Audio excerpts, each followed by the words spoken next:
নমস্কার বন্ধুরা, আপনারা দেখছেন রুমার হেসেল। আপনাদের সঙ্গে আমি রুমা। শুরুতে নজর রাখি যে আজকে রুমার হেসেলে কি তৈরি হচ্ছে। আজ রুমার হেসেলে তৈরি হচ্ছে রসুন পোস্ত। আলু পোস্ত খেতে আমরা সকলে খুবই ভালোবাসি, তবে আজকে যে আলু পোস্তটা বানাচ্ছি সেটা একটু অন্যরকম। বীরভূম জেলায় এই আলু পোস্তটা খুবই জনপ্রিয়। এটা আলু পোস্ত না, রসুন পোস্ত নামে বিখ্যাত। বানানোও যেমন সহজ, খেতেও খুবই ভালো হয়। তাহলে দেরি না করে লাইভ ফুটেজ চলে এসেছে, দেখে নেওয়া যাক কীভাবে বানিয়ে নেব এই রসুন পোস্ত।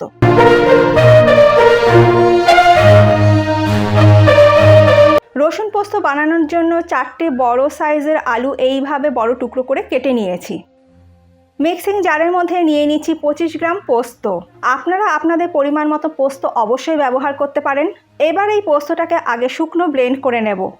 মিনিট 3 পোস্তটাকে শুকনো গুঁড়ো করে নেবার পর এর মধ্যে দিয়ে দিচ্ছি হাফ টিস্পুন নুন আর 4টে কাঁচা লঙ্কা, আর অল্প পরিমাণে জল দিয়ে একটা মিহি পেস্ট তৈরি করে নেব। একটা বড় সাইজের পেঁয়াজকে স্লাইস করে কেটে নিয়েছি আমি, আর নিয়ে নিয়েছি 6 কোয়া রসুন। যেহেতু রসুন পোস্ত তার জন্য রসুন তো লাগবেই। এবার এই রসুনটাকে একটু হামামদিস্তে আমি থেতো করে নেব। দেখুন এইটাকে একটু হামামদিস্তে আমি থেতো করে নিয়েছি। রান্নাটা করার জন্য কড়াইতে দিয়ে দিচ্ছি 3 টেবিল স্পুন সর্ষের তেল। তেলের পরিমাণটা একটু বেশি ব্যবহার করতে হবে। তেল ভালো মতন গরম হয়ে গেলে ফোড়নে দিয়ে দিলাম 2টো শুকনো লঙ্কাকে ফাটিয়ে আমি দিয়ে দিলাম। তারপরে ওই তেলের মধ্যে দিয়ে দিচ্ছি থেতো করে নেওয়া রসুনটা, আর দিয়ে দিচ্ছি কুচনো পেঁয়াজ। এবার গ্যাসের ফ্লেমটা মিডিয়ামে করে দিয়ে পেঁয়াজ আর রসুনটাকে মিনিট 3 সময় ধরে একটু সোনালি করে ভেজে নিতে হবে। পেঁয়াজ আর রসুন যদি ঠিক মতন ভাজা না হয় তাহলে রসুনের একটা কাঁচা গন্ধ থেকে যাবে। পেঁয়াজ আর রসুন সোনালি করে ভেজে নেওয়ার পর এর মধ্যে দিয়ে দেব টুকরো করে কেটে রাখা আলু। এবার গ্যাসের ফ্লেমটাকে মিডিয়ামে করে আলুটাকে ভালো করে ভেজে নেব মিনিট 3-4 সময় ধরে। হাই ফ্লেমে আলুটাকে ভাজবেন না, আর হাই ফ্লেমে আলুটা ভাজলে পুড়ে যেতে পারে। এর মধ্যে দিয়ে দেব স্বাদ মতো নুন, আর নুনটাকে দিয়ে আলুটাকে একটু ভালো করে ভাজা ভাজা করে নেব। এই রসুন পোস্ততে কিন্তু জলের ব্যবহার করে না, জল ছাড়াই কিন্তু এই রান্নাটা হবে। তার জন্য নুন দিয়ে আলুটাকে একটু ভালো করে ভাজা ভাজা করে নিতে হবে। এবার ঢাকা দিয়ে গ্যাসের ফ্লেমটা লো করে দিয়ে 2 মিনিট এইভাবে রেখে দেব যাতে আলুটা সেদ্ধ হয়ে যায়। 2 মিনিট পর ঢাকাটা আমি খুলে নিলাম, আবারও একটু নাড়াচাড়া করে দিচ্ছি। মাঝে মধ্যে এইভাবে ঢাকা খুলে আর ঢাকা বন্ধ করে দিয়ে নাড়াচাড়া করে কিন্তু আলুটাকে সেদ্ধ করে নিতে হবে। জল দেওয়ার প্রয়োজন পড়বে না। যেহেতু জলের ব্যবহার করা হয় না সেহেতু আমি প্রথমেই তেলের পরিমাণটা একটু বেশি ব্যবহার করেছি। আর যদি জলের ব্যবহার করে রান্নাটা করা হয় তবে তার স্বাদ কিন্তু খুব একটা ভালো হয় না, কারণ আমরা যেহেতু রসুনের ব্যবহার করছি এই রান্নাতে। আলুটা দেখুন মোটামুটি সেদ্ধ হয়ে গেছে। তবে আমি আবারও সব কিছু মিশিয়ে নিয়ে ঢাকা দিয়ে আরও 2 মিনিট লো ফ্লেমে রেখে দেব।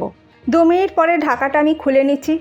আলু কিন্তু একদম সেদ্ধ হয়ে গেছে। দিয়ে দিচ্ছি 4টে চেরা কাঁচা লঙ্কা। ঝালটা যার যা স্বাদ অনুযায়ী ব্যবহার করবেন। এবার আমি এর মধ্যে দিয়ে দেব বেটে রাখা পোস্তটা দিয়ে গ্যাসের ফ্লেমটা মিডিয়াম টু হাইতে করে দিয়ে আলুর সাথে ভালো করে মিশিয়ে নেব।